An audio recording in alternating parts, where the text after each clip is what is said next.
Bonjour Michel. Bonjour, ça va? Ça va très bien. Alors on se serre pas la main, on se fait du coude. Distanciation sociale. Exactement. Alors merci de nous recevoir on est dans votre galerie en fait. Absolument, nous sommes en plein cœur du Marais, rue de Turenne. Est-ce que vous pouvez me raconter l'histoire du lieu? À quel moment vous êtes arrivé ici? Est-ce que c'était autre chose avant? Pourquoi ce lieu? Alors pourquoi ce lieu? Parce que j'ai commencé mes activités de galeriste en 92 et mes artistes m'ont demandé de venir à Paris. D'accord. Que je puisse les représenter évidemment de manière un peu plus extensive. Et donc j'ai cherché un lieu, j'ai mis très longtemps. J'ai fait toutes les agences immobilières du quartier parce que je voulais m'installer pas trop loin du centre Pompidou. Ouais. Et un jour, j'ai découvert absolument par hasard ce lieu qui était un atelier d'artisan tenu par un bourrelier. Et le propriétaire fabriquait des objets pour les chevaux de la garde républicaine. D'accord, donc il y a toute une histoire derrière ce lieu. Alors moi j'aimerais bien connaître un petit peu votre histoire à vous avec l'art.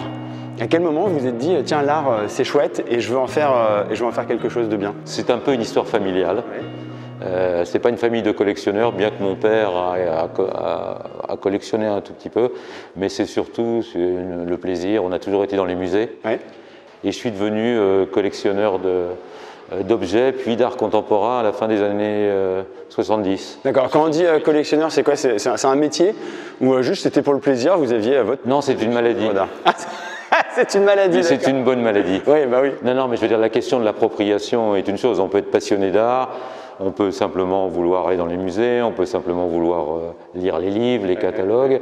Et puis il y a une autre catégorie de gens dont je fais partie et dont mes collectionneurs font partie, qui évidemment passe par l'appropriation des œuvres et l'envie de réunir autour de soi des œuvres d'art contemporain. Là, normalement, vous exposez un artiste pendant, je sais pas, 2 semaines, un mois, quelque chose comme ça. Là, vous avez tous vos artistes ici?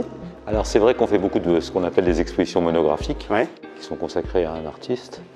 Et puis de temps en temps, on fait ce qu'on appelle des expositions collectives, qui réunissent autour d'un thème particulier un groupe d'artistes. Donc en général, ce sont des œuvres qui dialoguent ensemble ou qui parlent de la même chose. Là, c'est une expo très particulière parce qu'on est dans une période très très particulière. Ouais.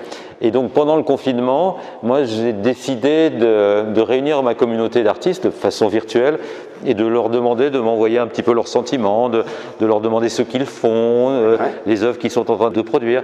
Et on a fait un projet virtuel qui s'appelait les carnets de confinement. Okay. Et quand le confinement s'est arrêté, j'ai eu l'idée de continuer ce projet des carnets de confinement et de faire une expo collective générale ici, avec tous les artistes de la galerie.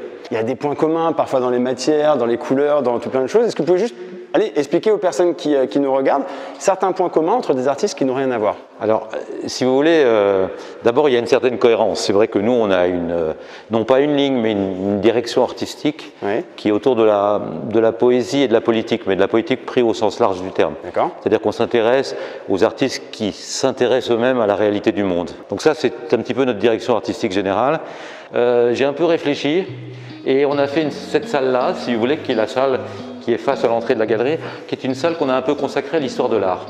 Dans cette salle, il y a 4 artistes qui sont reliés par leur amour des formes et leur amour de l'histoire de l'art. Il y a une idée d'histoire de l'art que l'on retrouve ici, puisque ça, c'est une sculpture d'une jeune artiste qui s'appelle Margot Bricler, et il y a évidemment très explicitement un hommage à Brancusi, à la colonne sans fin de Brancusi.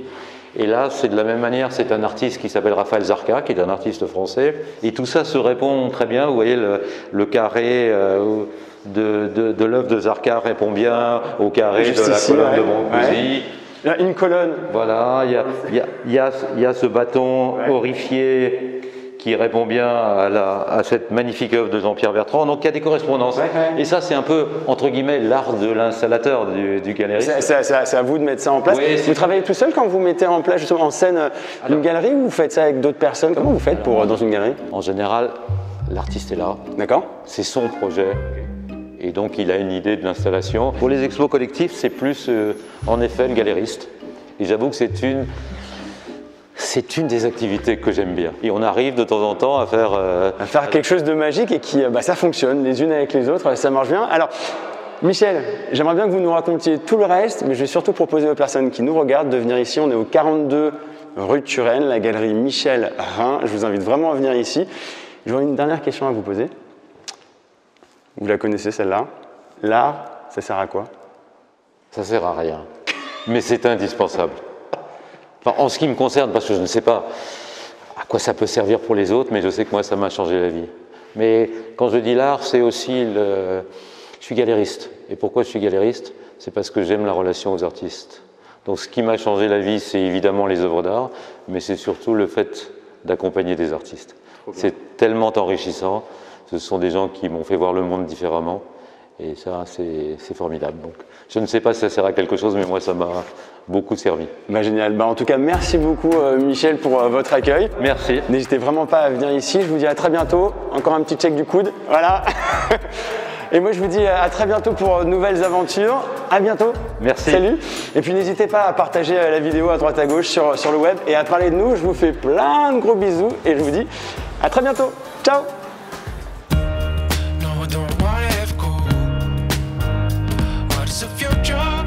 Stuck in the middle. Oh my, I'm falling for another one.